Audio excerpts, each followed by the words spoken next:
our stories. Just pray that you keep us faithful, keep us close to you, keep us close to your word, regardless of what happens and what we see in the world today, Father.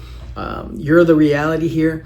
And so we just pray for your continued grace as we move forward. And please continue to bless this Bible study in the book of Ecclesiastes, Lord, as we travel through the dark hallways of Solomon's mind and heart and see the light at the end of every single tunnel, Lord. So we just praise you for all these things in Jesus' name. Amen. Amen. All right. Ecclesiastes chapter 4. Oh, no. We're still going to finish last week, right? I was already moving ahead. Sorry, guys. Well, we're finishing off the last part of Better Off Dead. Better Off Dead. Okay. And let's see if I got the right copy here.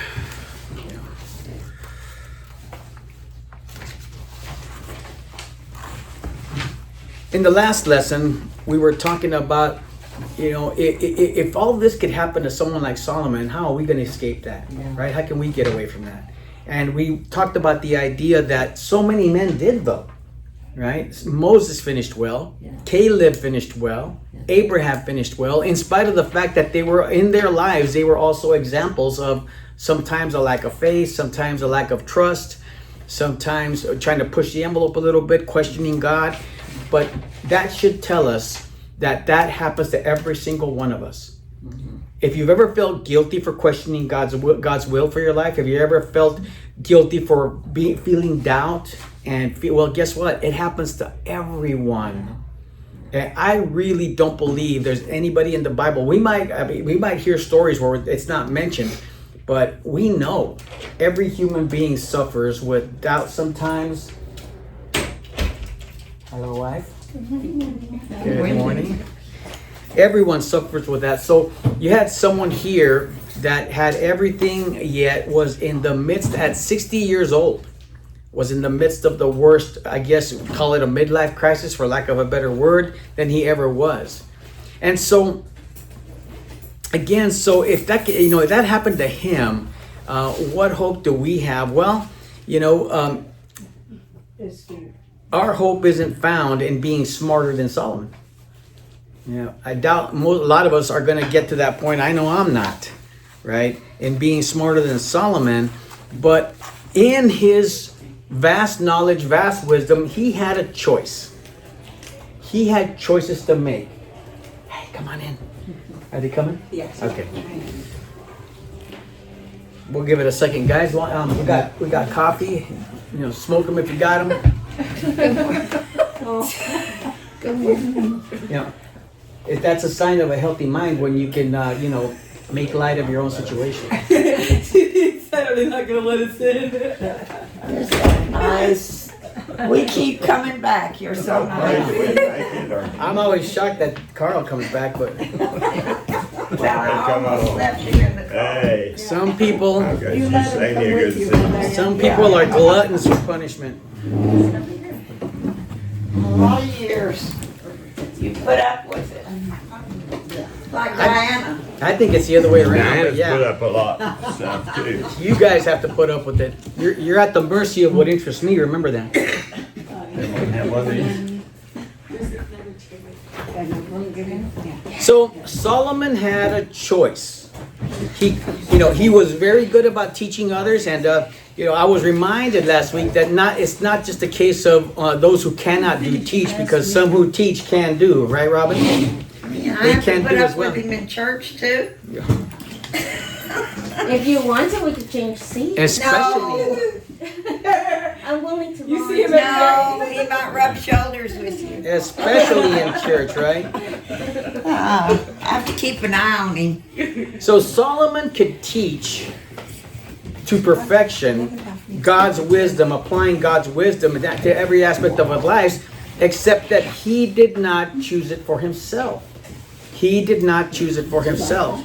And so it's one of the biggest paradoxes in biblical history is that while he was, I think, and I'm going to say the most knowledgeable man, not necessarily the wisest, right? Because the wise is defined by what you do.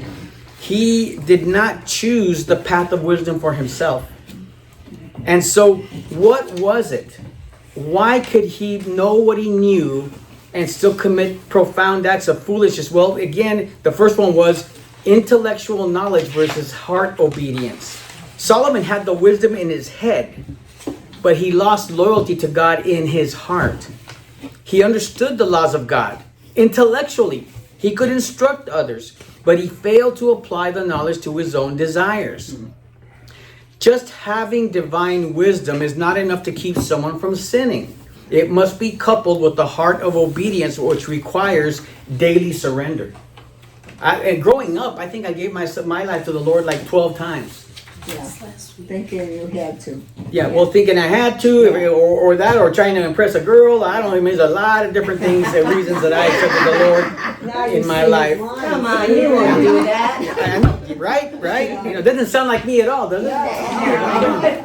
No, but the funny thing is, the one time I finally did, I didn't even realize I had, because I thought I was shutting somebody up so that I could go on with my life. Little did I know that they planted that seed that got me to this point today. Yeah. I remember my neighbor Reggie, a powerful, fiery Pentecostal preacher, and I just wanted to get rid of him because I was done listening to him. I had a garage to clean. Right? She had practically thrown me out of the house at the time, and so I thought if I clean the garage, I'll get in her good graces, and and I'll be okay. Right? Because that's how I think. That's how men think sometimes, right? And completely no reality involved. It's just my brain. Yeah. But it wasn't until at one point I realized that it had sunk far beyond just my head knowledge. I think that works today. If Carl had cleaned the job, he'd get his way with Clean the it. garage, really? Oh, see, there you go, Carl. There you go. Any man who would turn that down is a fool. But did it work? Are you back in the house? Well, what do you think? What do you?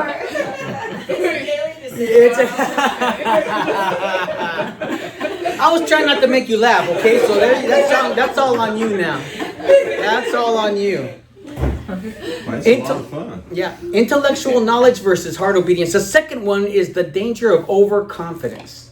Overconfidence. Solomon may have believed his wisdom made him strong enough to be able to flirt with temptation, like taking on many foreign wives without being affected. And that's again a classic sign of pride preceding the fall. Even he himself in Proverbs, let's go to Proverbs chapter 6. Even he writes about that.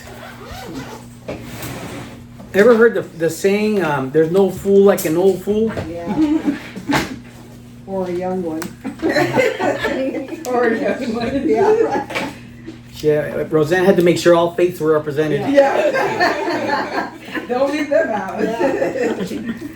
In Proverbs chapter 6, verses 27 and 35, he writes about a plague that has plagued men and women from the beginning of time. But it's more noticeable in the men. But in Proverbs 6 verse 27, he says, "Can a man embrace fire and his clothes not be burnt? Can a man walk on burning coals without scorching his feet?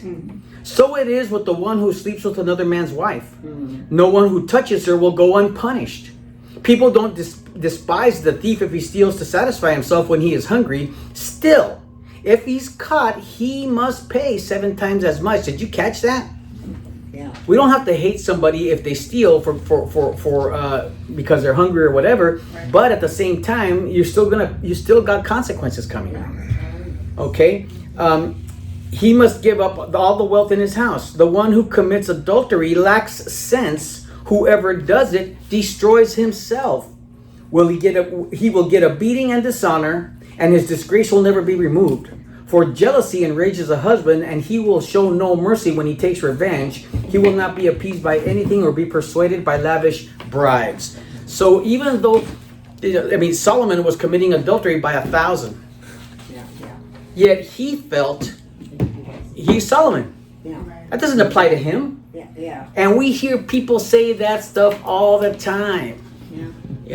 I don't live by conventional wisdom. Those rules don't apply to me.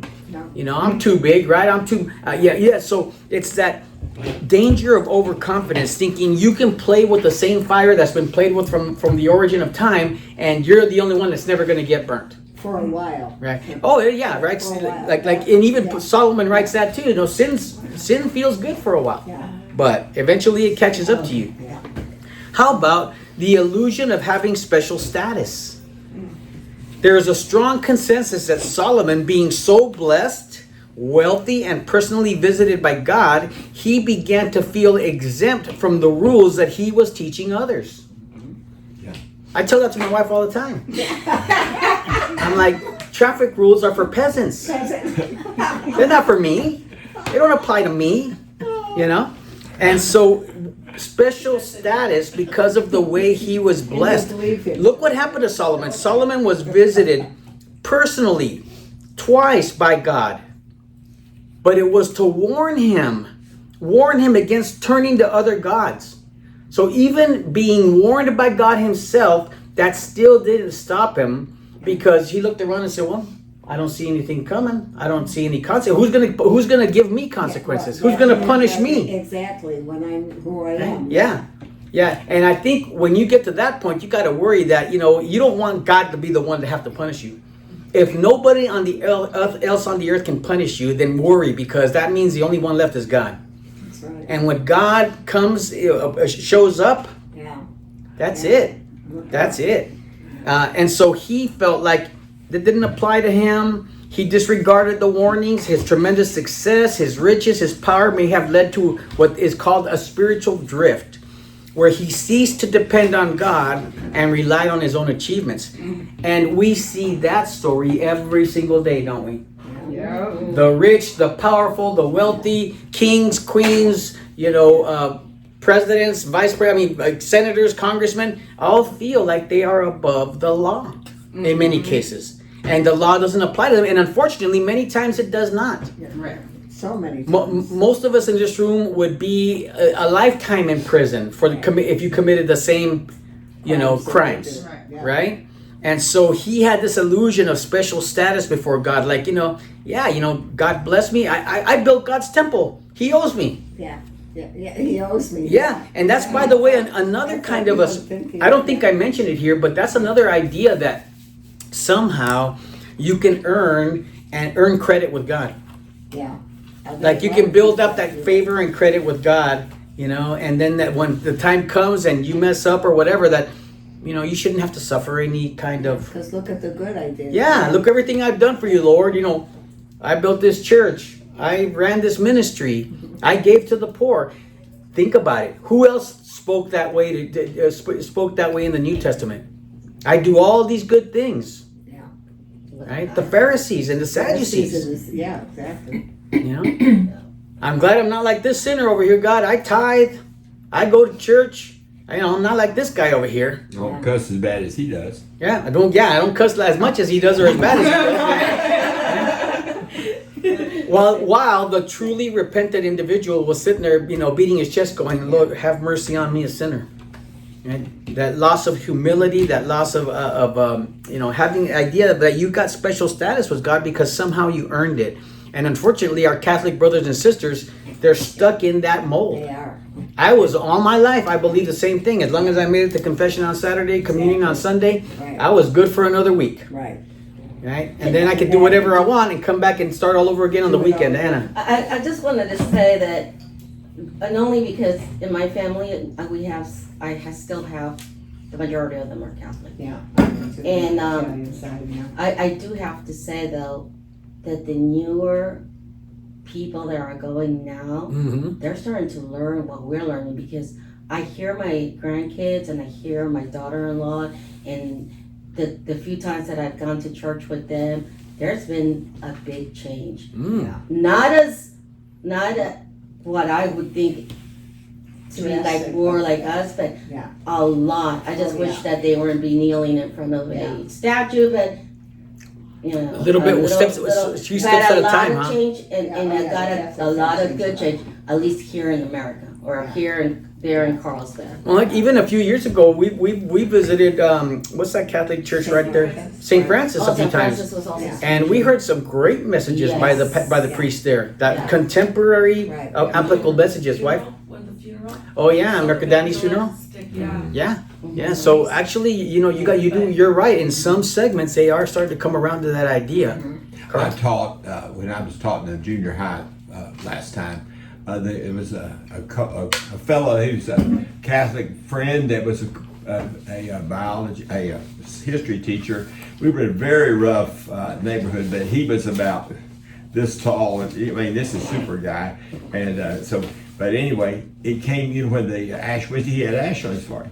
Well, I got to talking to him. He said, I'm retiring next year. I said, well, what do you do? He said, oh, I'm working with my church. He said, I'm doing smaller groups. So I said, well, what kind of books you do? Oh, Max Lucado. They were using him, and he was going to be a leader in his Catholic church, trying to get everybody to be in a life group, in a group studying the Bible. Yeah. Yeah. I thought, wow, that's great. Yeah, Max Lucado, heck yeah. Ever Dan? since the last Pope they installed him, whatever.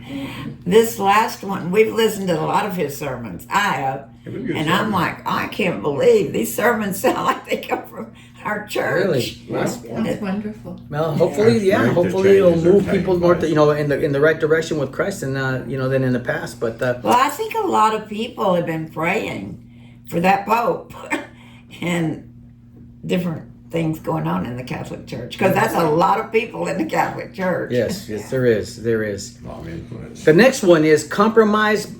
Compromise by compromise. His downfall wasn't overnight. It was over a span of 40 years. In the beginning, he starts strong, right? It was a slow descent. He violates Deuteronomy 17, which commands kings not to multiply horses, gold, or wives, which of course he did in excess. In fact, they did archaeologically. They found one stable of his that held 2,000 horses.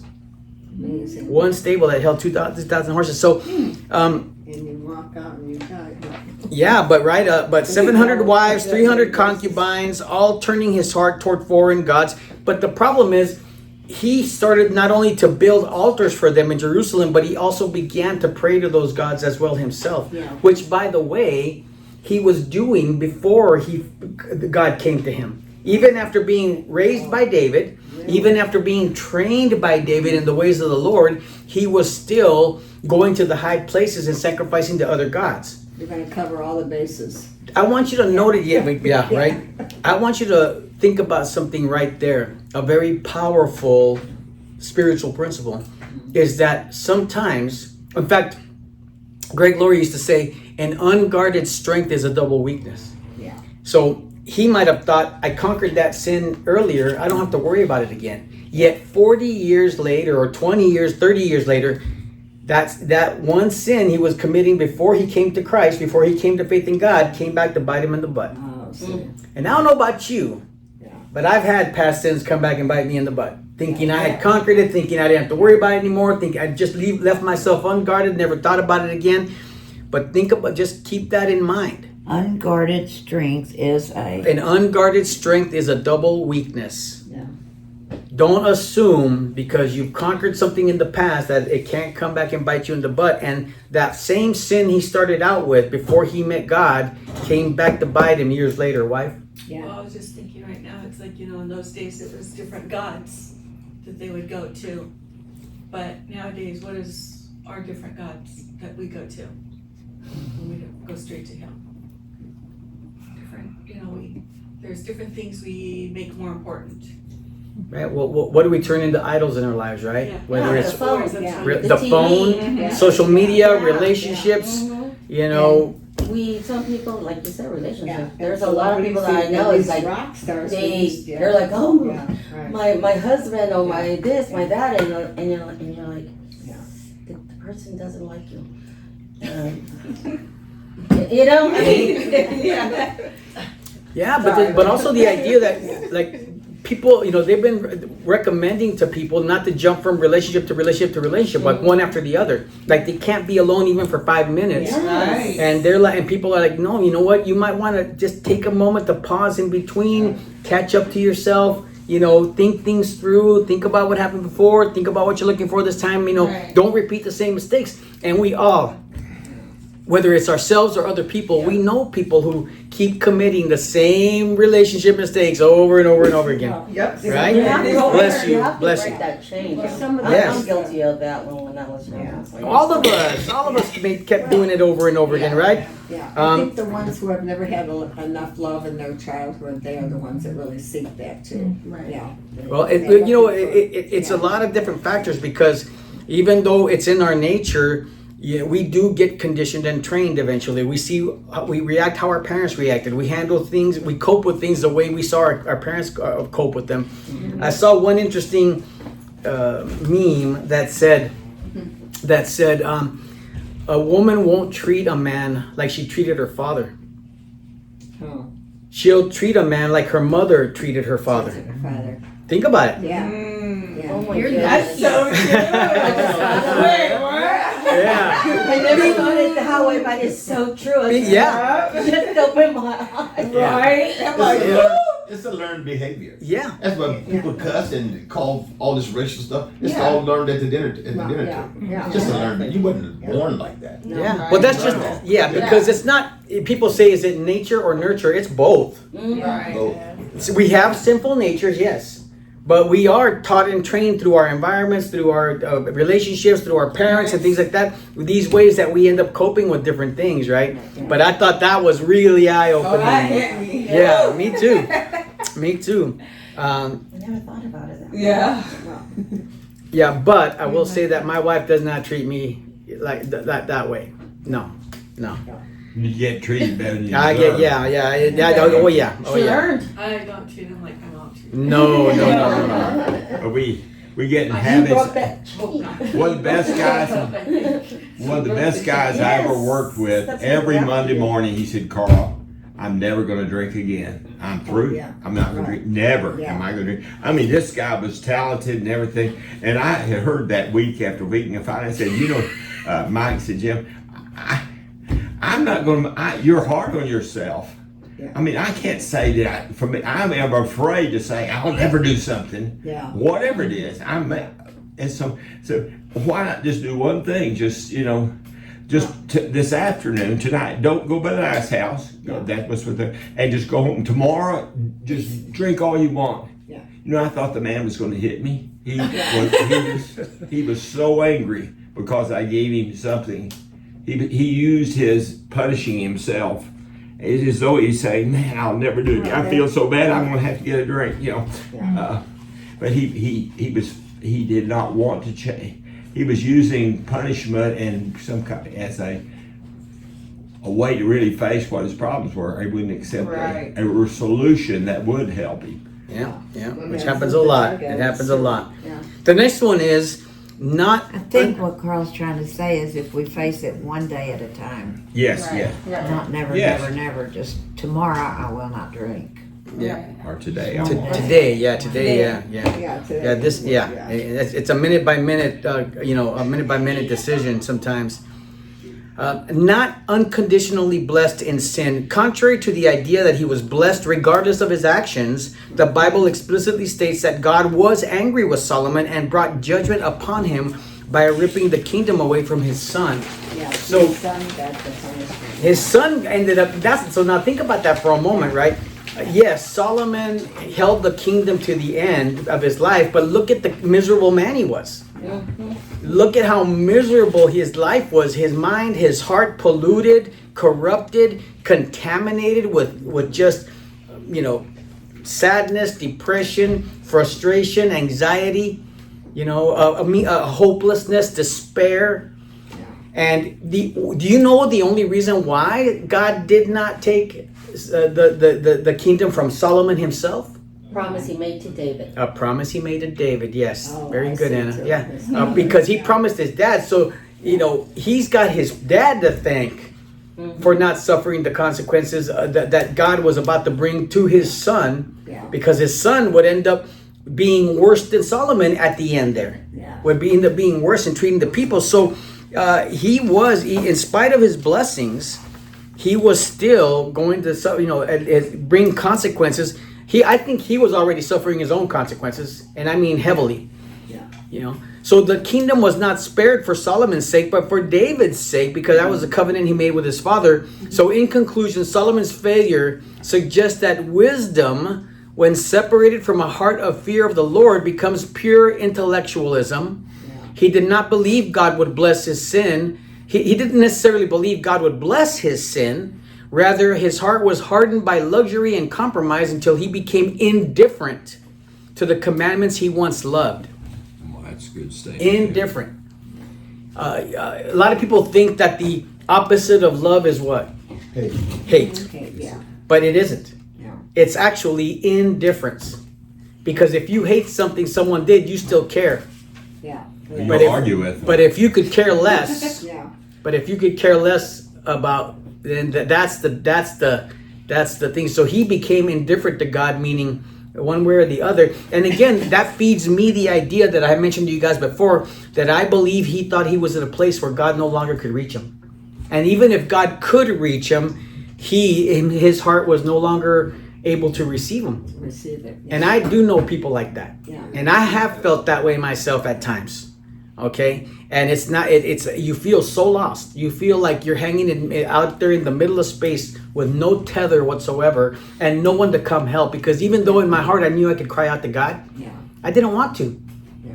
You know, at times even feeling like I deserved what I was getting, and therefore there was, I didn't want to be relief. I didn't want to be comforted, you know. So Solomon seems to have operated under what is called the halo effect. Because he was blessed in his youth, he assumed that the blessing was permanent, a permanent state of being, rather than a relationship to be maintained. He learned too late that wisdom is a path you walk, not a trophy you keep on the shelf. Oh, that's a good Okay. phrase. Yeah. You might want to underline that one. Yeah, that's a good phrase. Yeah. Another issue about the halo effect is the psychological trap that we believe ourselves to be too good, too successful to do anything wrong. Highly successful people often develop a blind spot where they believe their accomplishments grant them a moral halo. Yeah.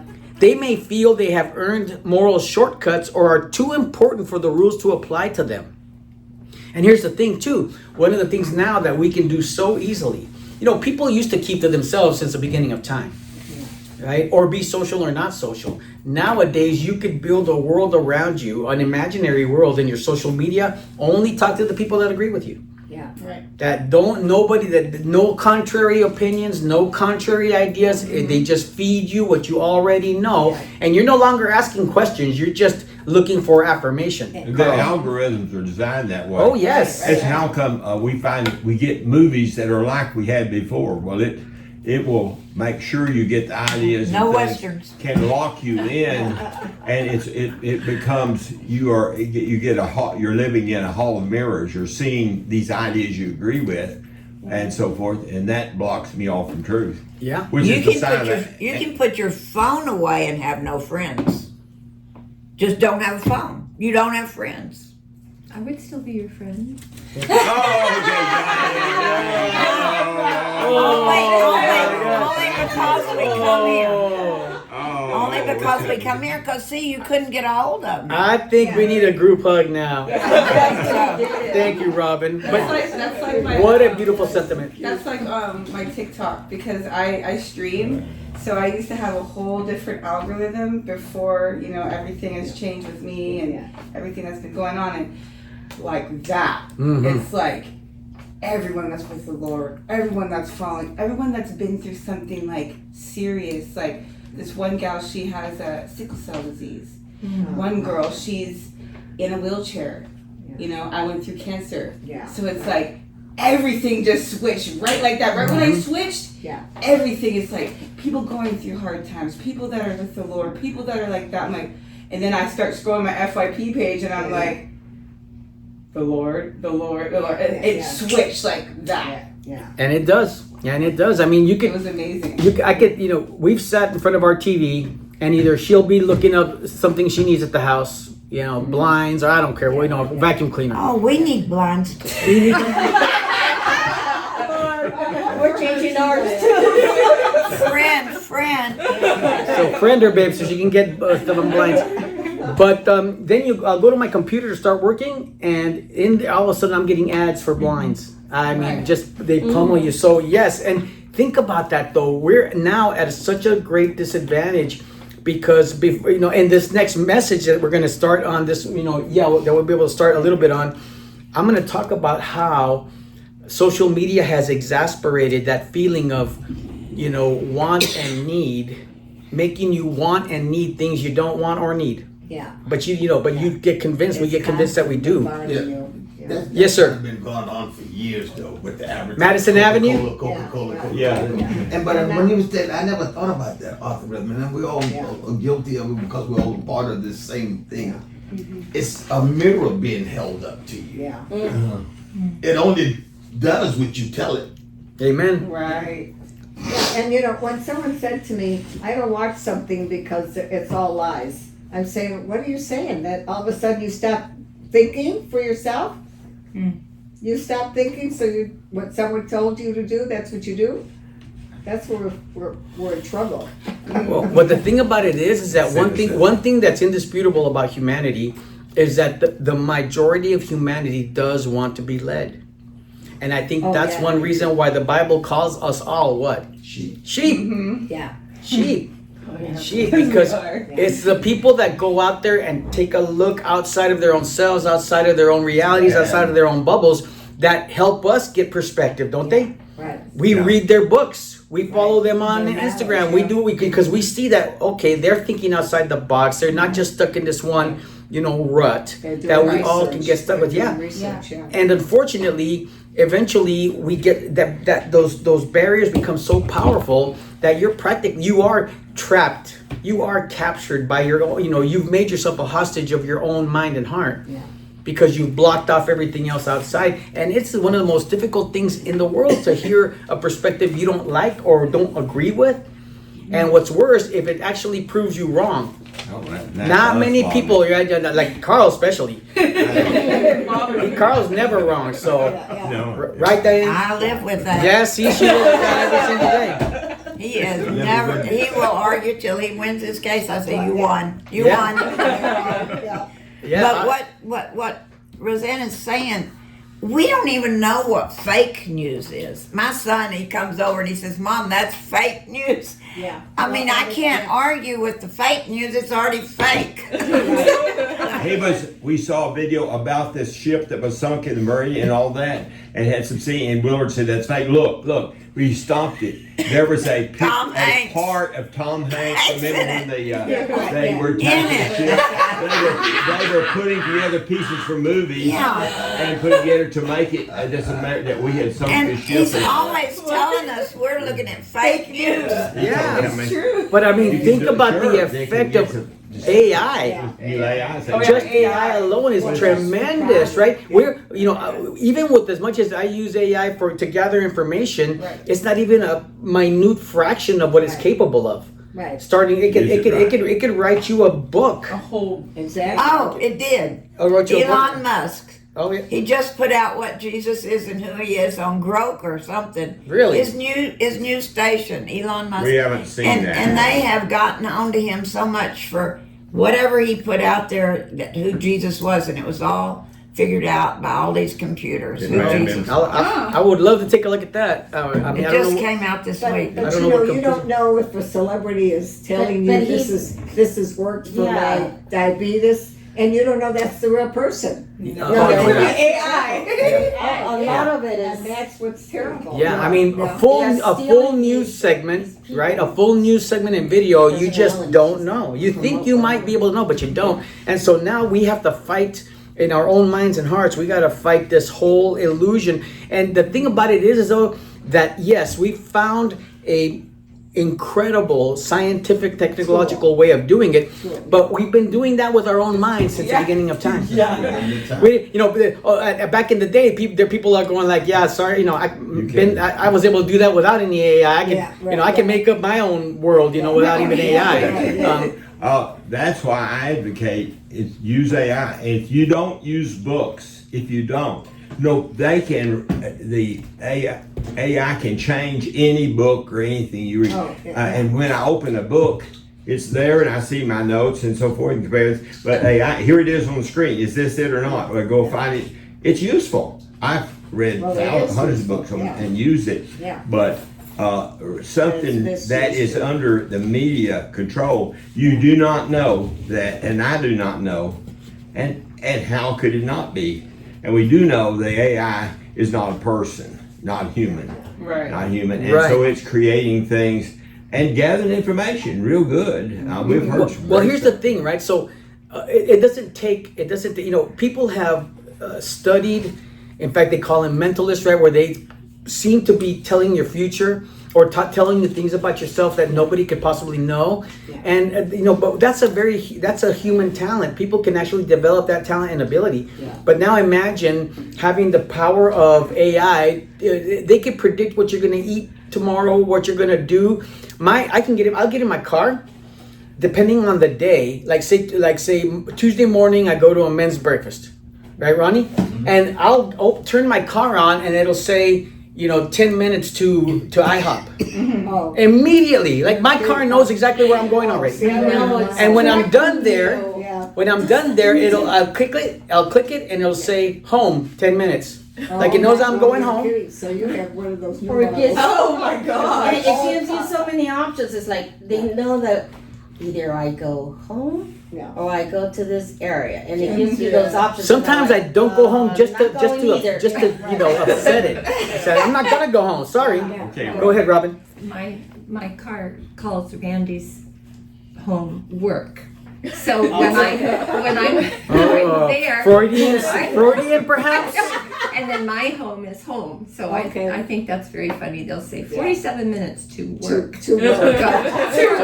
So just so we understand, Robin. We want to be sure you're not going over there to clean his house. I'm sure you have wonderful enjoyment. Yeah. One of the things right now also that I heard that I was listening to on my 6.5, 7 hour drive to Tucson was how many people are suing the social media companies because their AI talked their children into killing themselves Oh, yes. or trying drugs or doing that. So I mean, you just don't know who you're even talking to. Yeah. And It's computer. Yeah. well, not only that, but we also, and this is without even computers. There's guys that we know, that I know, family, that divorced their wife over a voice on the phone they never even met. Yeah. And when they finally figure it out, it was never even a woman to begin with. Wow. And they're sending, sending money, Yeah. doing all these things, supporting, and it's like they don't even, all over a voice over the phone. Exactly. So I mean, human nature will find a way, whether we have a computer or not, human nature will find a way. So that pretty much closes out this Bible study and on being better off dead. And so, Well, I'm glad you're getting a little positive here. yeah. Oh, you're gonna love this next one. Oh wow, good. We're gonna make it. There you go. We're gonna make it. We're gonna make it. The next study is going to be called Envy, Idleness, and a Handful of Peace. Good. That is a Envy, good idleness, and a handful of peace. good title. Well, if we're idle, I'm sure we'll be peaceful. Yeah, we're idle. Necessarily. Well, I'm sorry, but I really believe that our youth sometimes gets into so much trouble because they have too much idle time. Yes. And with us, when middle class people, my brothers, when they were 16, 17, they had to get a part-time job so they could afford their cars. Well, the youth aren't doing that anymore. No. So they're not working, they're not coming home tired, so they have to look for something to do. That's the new parents thing, because my kids, all the kids at a certain age, they're like, you are going to go and apply. Well, You are going to do this. Yeah, right. Because they learn that way, and they say, no, with that, we... Well, but see, the trouble is right now, the kids tell the parents what they're gonna do. Even if the kids That, you try know, to tell them, yeah. it is the parents' Well, responsibility to push exactly, them. but they don't. Absolutely. That's- And what is true throughout humanity, especially with the young, because yes, studies have shown that putting a kid in sports early on, putting a kid in activities, keeps them from gangs, Yes. keeps them from, Right. they still will make their mistakes. Right. Of course. Right, they will still make a bunch of mistakes, but they will at least that gives you the best chance for them to learn you know, the camaraderie, the Yeah. sportsmanship, you know, integrity, all these kind of social skills. You have good, strong social skills. And so going back to Ecclesiastes, yes, sir. But I'm listening to this, I'm just saying, like, wow, did we let our youth down? Did we let these young people, did we let the generation to follow us? Man, who's gonna take care of us? You ever think about it? Who's gonna take? These Yeah. kids can't put a trash can and a liner in a trash can. For sure. I mean, so, but I'm just saying, and to go back to really make it, bring it home is, what happened to yes ma'am, no ma'am? Take out the I trash. mean, we was, because Big Mama and our parents taught us that. Yeah, there's no. Yeah. We've kind of, that's what I'm saying. Yes. Kind of let them down in a sense, you know. Oh, you don't have to say that. Oh, you don't have to do this. You don't have to, you know. Yeah. So That's many where- factors that we can Just- talk just so about. many. Yeah. But I just read an article about Gen Z, like businesses that are hiring, I mean, that's the generation that's coming in to get jobs. They don't keep them very long, because they are not workers. They Yeah. don't sit around and They're argue with lazy. you, and Yeah. they're And play lazy, games, and computer it'll games. take them 300 times Video longer games to do only. something. 'Cause- well, they walk in and Yeah. feeling a sense of entitlement, like, you know, I need to Yeah. get paid big money for the nothing that I do. Yeah. or my lack of skills, right? Before when that was an expectation, and they're being and unfortunately they're being taught that. But that has happened to all generations. Only now we do it so much quicker. One of the things I'm going to talk about in this next study is that, you know, it used to take years to be failures. Now it only takes days. I mean, honestly. Yeah, that's true. You know, you used to have to work hard to be a failure. Yeah. Now it just takes days. It takes weeks. You know, at best. Diane. Well, I'm going to lose my voice. This is my bass voice. That's why I dropped out of choir. I couldn't sing the high notes. Yeah. Because my voice has gone low. Anyway, you were talking about putting kids in sports. But my son is working with the girl, Jehovah's Witness, engaged to a Jehovah's Witness. And she said why she's with them is she has friendships that in all the Christian churches, she, for several years, 2 or 3 years, she tried church hopping or different churches, and she could never make friends. And yet she's with the Jehovah's Witness because they're being friendly and friendship. Whereas nowadays, you know, a lot of kids, this is their friend. Yeah. And so they're looking for friends. I guess that's how we have this many teenagers. The friendship of a friendship of you and you, that's what brings us here. Yeah. And if there are no friendships, we wouldn't be here. Yes. Your friendship, Diana's. No. And it's 25 really years of it, sad that this girl is getting all mixed up with all these Jehovah's Witnesses that will control her life. And because the Christian church, she never found a slot or a person to be friends with. Well, I mean, don't you think that if a kid is 6, 7 years old and says, well, I'm a girl, but I want to dress as a boy. And if the parent says, no, you're not going to, you're going to wear a dress because you're a girl and that's what you should do. And I think that would stop a lot of this. But they don't have any parents that are doing this. But this is a 27-year-old girl Yeah. looking for friendship. Yeah. And her parents, I guess they divorced because they live in Colorado Springs, but they called my son to work with her here to try to guide her away from Jehovah's Witness because they try to control your life. And that's why I don't understand how she's able to. She's having a relationship with your Christian son. Then I mean, Yeah. Growing up as a Jehovah's Witness, as soon as she does something wrong, they're gonna shun you. Yeah. So Yeah. she's gonna learn for herself. My my mother's oldest sister, my aunt, she wanted to start studying Jehovah's Witnesses. That was when I was time, and my grandmother said, you know what I will do? Said we'll for 30 minutes. We'll set a time. We'll read the Bible, and then we'll read your material. She went to her leadership, and they said you must divorce your family.